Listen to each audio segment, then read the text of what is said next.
What's this? A GPU you can maybe actually afford, but is it any good? And is it only coming out in China? Well, yeah, because it's from Intel, and Intel has decided to launch their desktop GPUs in China, at first through OEM partners, system integrators, but then through individual sales to the DIY market as well. Now, what is this? We actually officially have even performance numbers, pricing. I think we might actually get these mythical creatures out into the real world. Now, what is this? So this is the Arc A380. Now, the A series, so this is our Alchemist series, the 3 indicates that this is one of the low-end chips, although the 80 version of that is one of the higher of the low end, right? So you know how Intel has like their i3s, their i5s, their i7s, indicating its performance class, kind of entry level, mid-range, higher end, that kind of thing. So this is the top of their low end for their discrete desktop chips. And so this will have the full ACM G11 GPU in it with 8 Xe cores.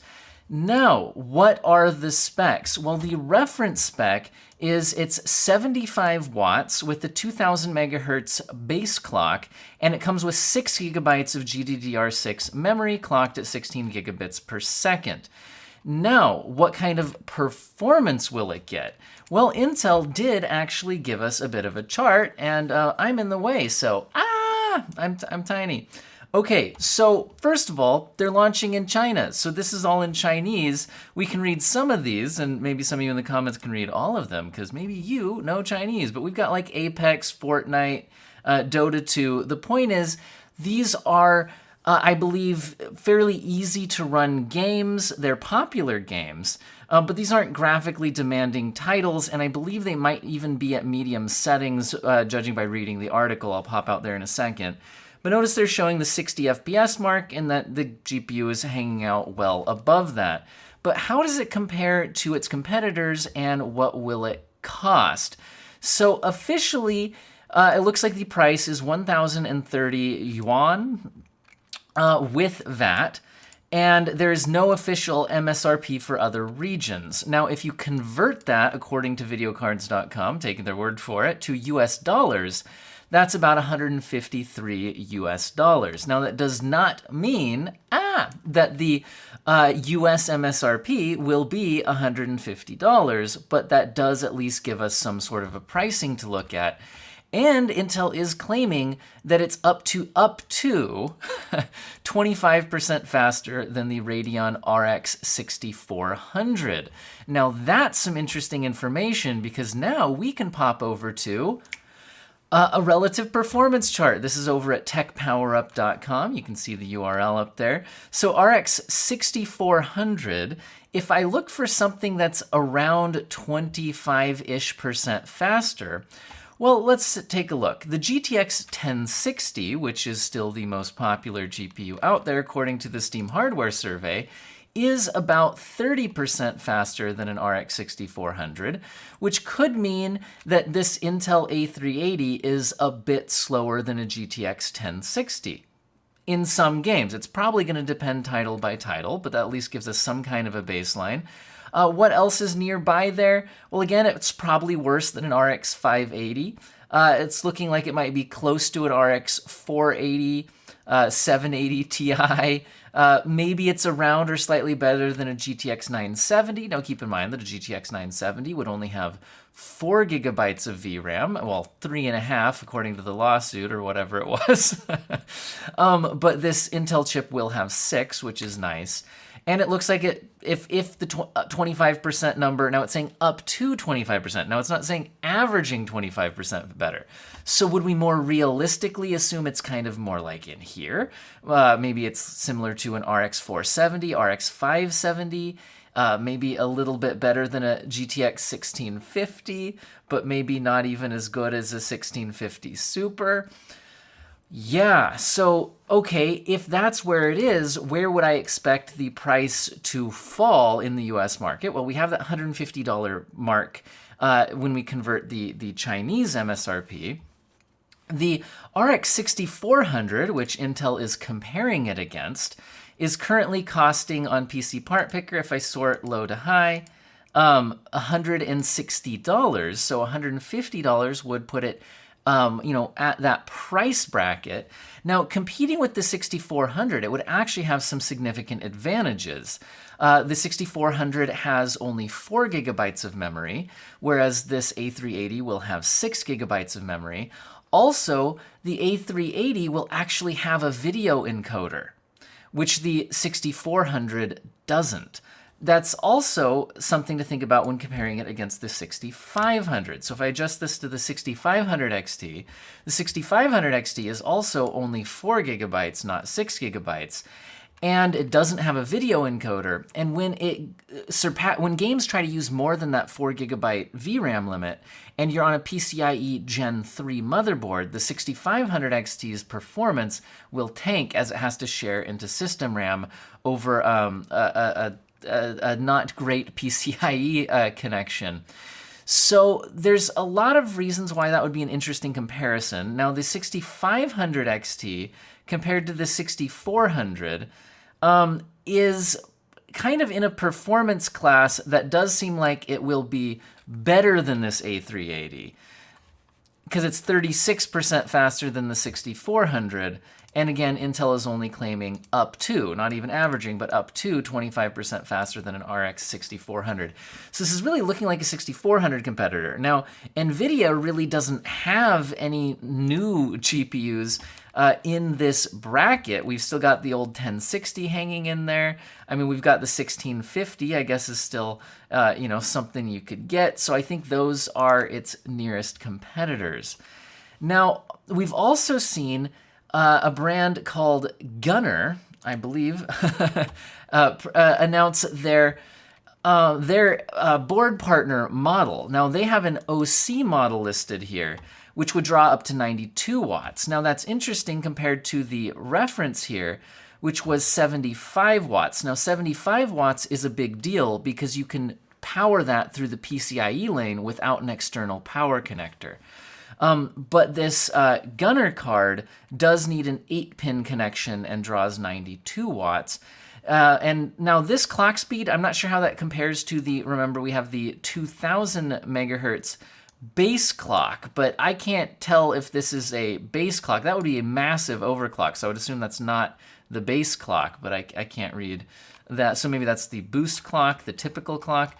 Now, the card itself, I think actually from Gunner looks quite nice. We have one website actually got their hands on one of these, but hasn't really done anything with it yet. But overall, I do like the card design with the kind of like black and blue Intel Arc logos. Now, there's also this. So we're seeing from Gunner, future flagship, stay tuned. It's kind of blurred out here, but we've got this, which looks like a 3-fan design, and from the blurry image, it looks very similar to the Gunner A380 model. But this is probably, since it's the flagship, this is the A770 most likely coming from Intel here.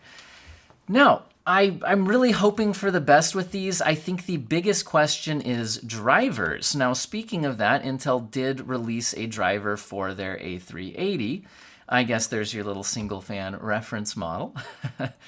Now, I think that's a big thing, and I think that's why a lot of people think that they're releasing these off in China until the drivers mature for Western audiences, I guess. I don't know. Some kind of avoid bad publicity thing, maybe. We'll see how it goes. Now, a few other things in the news today. How about when is our next gen of GPUs coming out?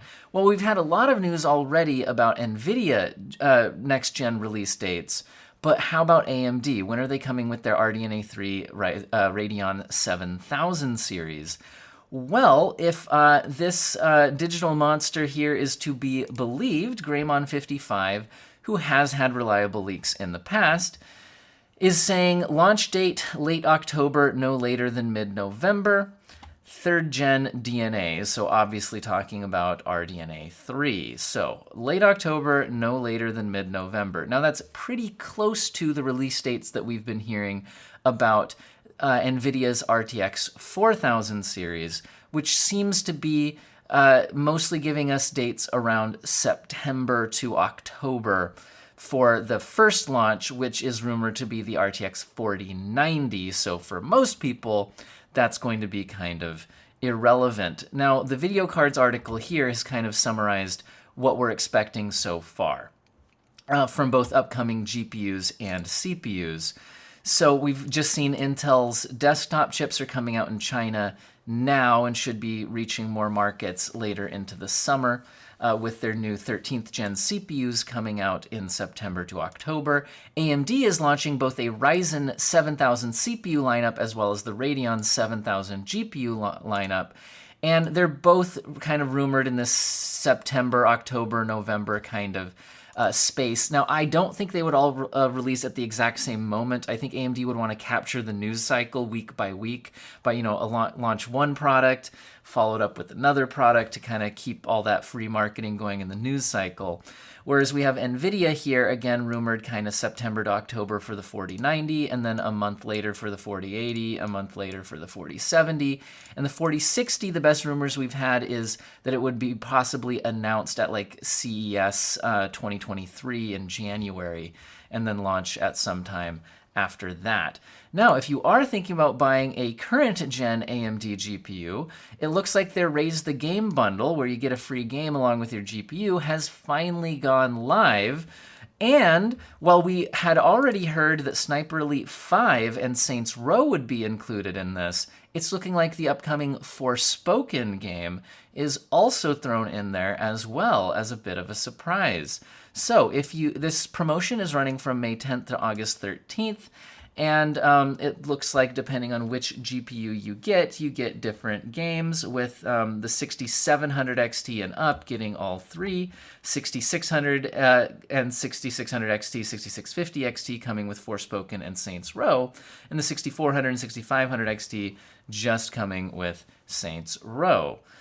So keep in mind that make sure that you're buying from a retailer that would actually support that, So if you're planning on getting those games, don't just assume it comes with it. Make sure the retailer is actually listing that and supported. Now, we did briefly see a Ryzen 7000 series CPU show up at User Benchmark. Now, I don't want to talk too much about this because User Benchmark is kind of garbage for a variety of reasons. But it did show up there, meaning it's at least out in the wild and being tested.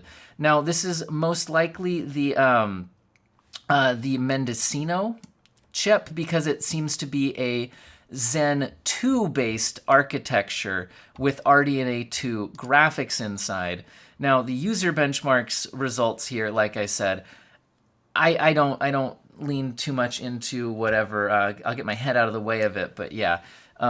User Benchmark has a variety of problems. Look into that yourself if you want more details. Anyway, now this is not going to be a fantastic gaming chip despite having RDNA 2 graphics on it, because Mendocino is, I believe, only having 2 compute units on that. So that's going to really limit what it can do. This is designed for very low budget and low power mobile devices. Now, we did see a Chinese GPU getting out there, the Zhaoqin Glenfly Arise GT10CO, but apparently it's not much to write home about. It's equipped with 2 gigabytes of memory of an unknown type, and so this looks, I guess they're saying, similar to a Ryzen 1020 GPU that Tom's Hardware looked at recently, which had a Geekbench OpenCL benchmark score of 579, which is 65 times slower than a GTX 1650.